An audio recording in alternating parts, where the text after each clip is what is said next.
నమస్తే, welcome to Disha TV. ప్రస్తుతం మనం ఇక్కడ డీజీపీ ఆఫీస్ దగ్గర ఉన్నాం. ఏదైతే మక్తలో జరిగినటువంటి ఎవరైతే బీజేపీ నాయకుడు రాత్రికి రాత్రి ఆత్మహత్య చేసుకోవడంపై అటు బీజేపీ నాయకులందరూ కూడా ఈరోజు డీజీపీ ఆఫీస్ ముట్టడికి పిలుపునివ్వడం జరిగింది.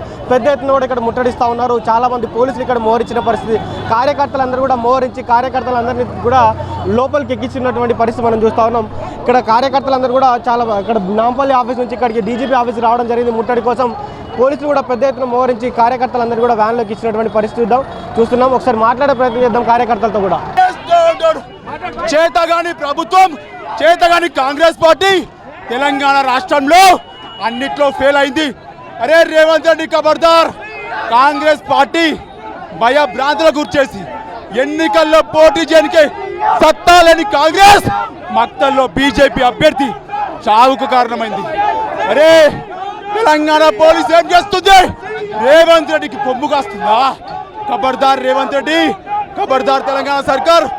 రాబోయే మున్సిపాలిటీ ఎన్నికల్లో ఎన్నో మున్సిపాలిటీ గెలుచుకోబోతున్నాం. కొద్ది అతి త్వరలోనే నీ ప్రభుత్వాన్ని దింపుతాం. ఖబర్దార్, ఖబర్దార్ కాంగ్రెస్, ఖబర్దార్ కాంగ్రెస్. ఈరోజు భారతీయ జనతా పార్టీ అభ్యర్థి మరణించడం జరిగింది. తప్పకుండా ఈ యొక్క కాంగ్రెస్ పార్టీకి, సీఎంకి భారతీయ జనతా పార్టీ కార్యకర్తలు బుద్ధి చెప్తారు. తప్పకుండా కూడా ఈ యొక్క కాంగ్రెస్ పార్టీని గద్దె దించేదాకా, కాంగ్రెస్ పార్టీని ఈ యొక్క సీఎంని గద్దె దించేదాకా భారతీయ జనతా పార్టీ ఊరుకోదు. కార్యకర్తలందరూ కూడా ఊరుకోరని చెప్పేసి హెచ్చరిస్తున్నాము. భారత్ మాతా కీ.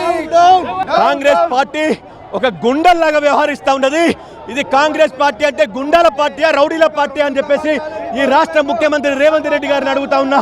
ఇదేనా నువ్వు నేర్పినటువంటి క్రమశిక్షణ?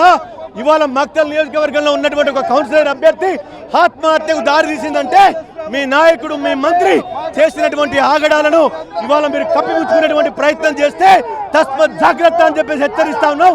వెంటనే ఆ మంత్రిని అరెస్ట్ చేయాలి.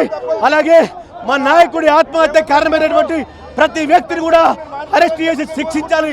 లేని పక్షంలో ఈ రాష్ట్రం రావణ కష్టంగా తయారు కాబోతున్నది.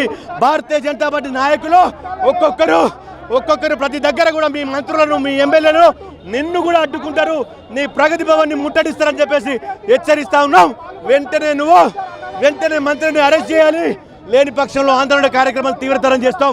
ఇవాళ రానున్న ఎన్నికల్లో ప్రజలారా ఒక్కసారి గమనించండి. కాంగ్రెస్ పార్టీ అంటేనే గుండాల పార్టీ, గుండా రాజకీయ పార్టీ. ప్రజలారా ఒక్కసారి ఆలోచన చేయండి. ఇప్పుడు ఈ ఎన్నికల్లో కాంగ్రెస్ పార్టీని బొంద పెట్టాలని చెప్పేసి ఇలా ప్రజలందరికీ విజ్ఞప్తి చేస్తా ఉన్నాం. वो उसकी जिम्मेदारी की वजह से हमारा कैंडिडेट कल जान से हत्या से मारा. भारतीय जनता पार्टी और तेलंगाना समाज ये डिमांड करता है कि जल्द से जल्द उस मिनिस्टर को सस्पेंड करे और उनको इमीडिएट निकाल के फेंके. और तेलंगाना के जो मुख्यमंत्री रेवंत रेड्डी है, कांग्रेस गवर्नमेंट इमीडिएट माफी मांगना, ये डिमांड भारतीय जनता पार्टी की तरफ से करने का काम करते हैं. भारतीय जनता पार्टी మా క్యాండిడేట్ పైన టార్చర్ చేసుకొని ఆయనకి ఆత్మహత్య చేయాలి అట్లాంటి పరిస్థితి తీసుకొచ్చిన ఆ మినిస్టర్ శ్రీహరికి ఇమీడియట్ గా సస్పెండ్ చేయాలి అని భారతీయ జనతా పార్టీ తెలంగాణ సమాజ్ డిమాండ్ చేస్తున్నాం. ఒకవేళ ఆయనకి సస్పెండ్ చేయలేదనుకో ఎంత పెద్ద చర్య మేము తీసుకుంటామని అంటున్నాం. ఈ మక్తల్లో మన బీజేపీ కార్యకర్త ఏదైతే ఉరి శిక్ష వేసుకొని వాడు బలవన్మరణం పొందినాడో, ఇది ఒక రేవంత్ రెడ్డి ఒక ప్రభుత్వానికి, ఒక నిరంకుశ ప్రభుత్వానికి ఇక అంతో అని చెప్పి దీంతో తెలుస్తుంది.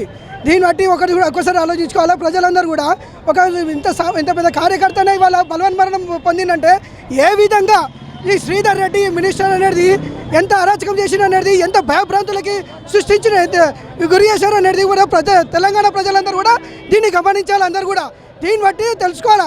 ఈ జరగబోయే మున్సిపాలిటీ ఎలక్షన్స్ ఎట్లయినా ఇక కైవసం చేసుకున్న ఈ మన కార్యకర్త తెలుసు కాబట్టి ఆయనని ఈ విధంగా ఆయనని టార్చర్ పెట్టి ఊరి వేసుకునేటట్టు చేయడం జరిగింది. ఇది కానీ రేవంత్ రెడ్డి దీన్ని బట్టి తెలుసుకో. అगर నీ జీల దమ్ముంటే గిట్ట, నీ జీల దమ్ముంటే గిట్ట కాంగ్రెస్ తెలంగాణ ప్రజల మీద కాదు మా మీద